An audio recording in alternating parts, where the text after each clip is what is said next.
kita masuk ke kampungnya, ternyata rumahnya itu unik banget.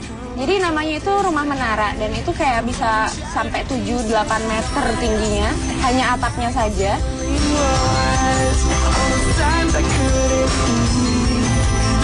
Pengen keliling-keliling kampungnya tuh ada apa aja, terus pengen tahu juga tradisinya, adatnya mereka tuh kayak apa, dan penasarannya itu dengan dalam rumahnya tuh kayak apa.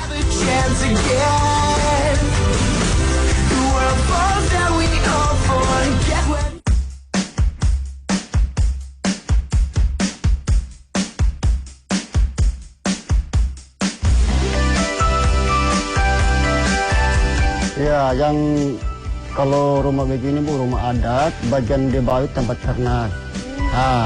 Kalau bagian di atas ini tempat tidur, tempat masak, buat manusia. Jadi kalau yang bagian atas Bu, itu tempat makanan dari hasil ladang itu.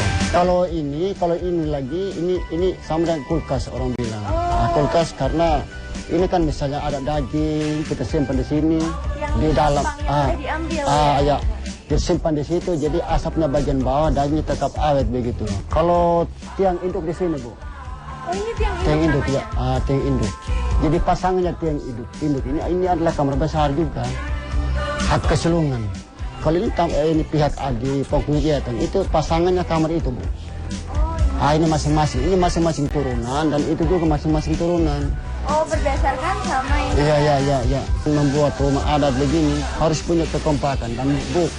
Sekarang ini kita melihat ini ramuannya hanya bambu dengan alang, tapi itu menghabiskan biaya banyak juga. Makanya tidak mudah untuk bangun rumah adat. Begitu. Jadi artinya budaya kita punya rumah adat dan punya kubur leluhur. Begitu. Makanya kita selalu kenal turunan karena adanya rumah adat dan adanya batu kubur. Sejarah tak tertulis karena memang sejarahnya tak tertulis, tapi dari kuburnya itu. Iya, dari leluhurnya itu terus. Jadi kita tahu leluhur kita siapa. Iya. Terus turun temurun juga yang tinggal di sini. Iya. Makanya kalau rumah adat bilang, bagaimana kalau kelihatannya bambu dengan alang itu macam sederhana, tapi biayanya tinggi sekali, banyak ritual adatnya. Misalnya rahang bagu. Terus ini apa nih artinya Pak, fungsi? Fungsi ini Bu, ini artinya kalau ritual adatnya waktu bikin rumah adat di rumah. Jadi setiap itu ritual adatnya itu makanya dibentang. Jadi kenapa gantung di sini? Artinya supaya itu bukti-bukti ritual adatnya itu kita harus gantung. Misalnya tanduk kerbaunya dengan rahang babinya. Oh, ini berarti rahang babi ya? Rahang babi ini. Oh, yang udah ini ya, yang udah dibunuh. Ya, dibunuh waktu acara adat. Iya. Oh, kayak bukti fisik. Bukti fisik ya, gitu. Wah, ternyata masih tradisional banget. Iya. Pak, aku tuh pengen tahu deh soal batu-batu yang ada di depan. Iya, boleh Bu, boleh. Pengennya kita turun ya? Iya, turun Bu. Ya. Tahu nih. Akhirnya aku kembali lagi penasaran sama yang pertama kali aku lihat waktu mau masuk ke kampung itu. Jadi tumpukan-tumpukan batu persegi yang tebel-tebel banget itu sebenarnya apa? Akhirnya kita nanya lah sama Pak Domingus nih, itu apa? Ternyata itu adalah batu kubur. Kalau ini artinya kalau misalnya orang tua saya tinggal di sini. Kalau kalau orang tua meninggal isi di sini. Kalau meninggal tidak boleh sama-sama dengan orang tua. Kemali. Selain cucunya tinggal sama-sama. Jadi di dalamnya ini kalau misalnya ada orang tua, nggak boleh dikubur bareng sama anaknya. Iya, tidak boleh. Bolehnya sama cucunya. Generasi berikutnya. Sama juga pasangannya Bu, sama juga. Kalau yang suatu kampung ini tidak boleh kawin. Ya toh? Tidak boleh kawin selain kalau luar kampung. Begitu di sini tidak boleh sama-sama dengan mama, bapak. Oh, karena saudara ya. Iya, saudara ya. Setahu saya nih kalau buat yang orang-orang di sini yang ekonomi lemah gitu, kalau misalnya ada yang meninggal tuh, kalau belum sanggup untuk beli kerbau atau babi untuk dipotong sebagai acara adatnya itu, mereka mayatnya kayak dikubur di tanah dulu ya, nggak di sini dulu. Ya benar Bu, benar. Artinya sekarang itu Bu, kalau ekonomi lemah, berarti rumah adatnya belum ada. Kalau ekonomi lemah, batu kubur yang begini belum ada karena butuh biaya. Pas pas Pak Domingus lagi nerangin tempatnya itu kayak bagaimana, kita tiba-tiba dikelilingin sama anak-anak yang lagi latihan ronggeng ya. Ronggeng. Kaget banget, soalnya itu benar-benar ngelilingin kita banget. Jadi kita kayak bingung mau gimana nih.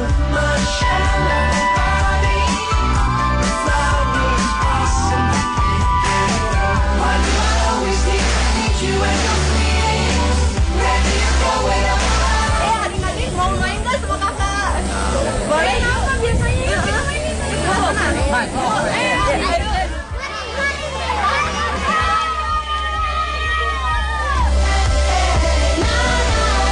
Tapi ternyata itu mereka cuma latihan doang, jadi nggak kenapa-napa. Nah, pas sudah tahu gitu kan gemes banget ngeliat anak-anak kecil, jadi kita ngajak main bola di pantai.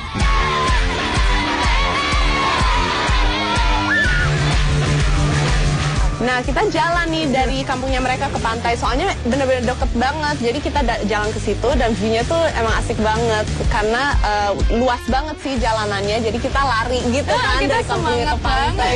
Seru banget.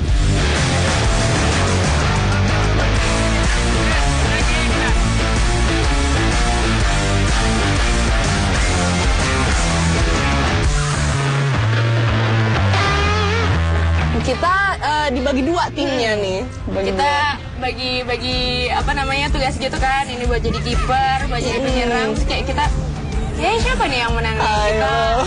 Kita lomba main bola nih.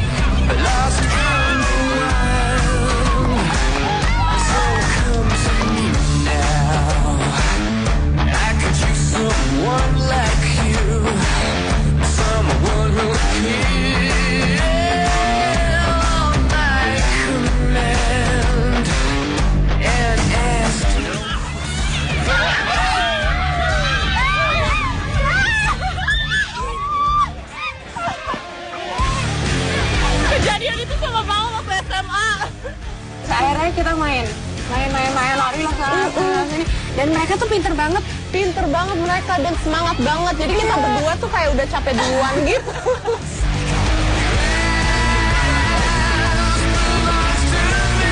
Enggak, baru juga pemanasan bentar. Jempolnya tambah banyak. Ya kenapa? Ini gatal-gatal.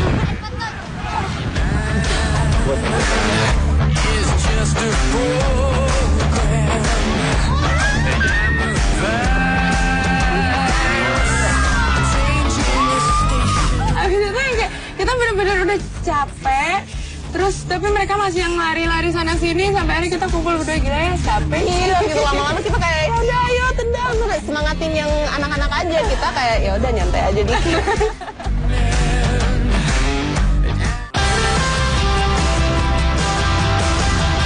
Seru banget sih dia.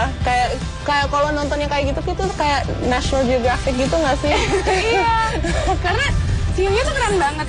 Di belakang kita ada kampungnya, terus di depan kita ada pantainya dengan ombak-ombak yang cantik. Terus kita bisa main sama anak-anak langsung dari masyarakat lokal sana tuh kayak wow, asik banget.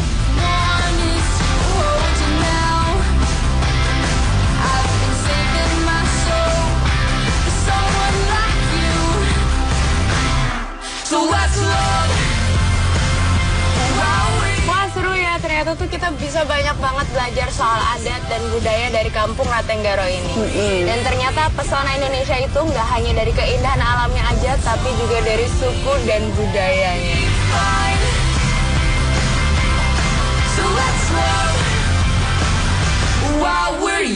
Kenali negeri kita, cintai negeri kita.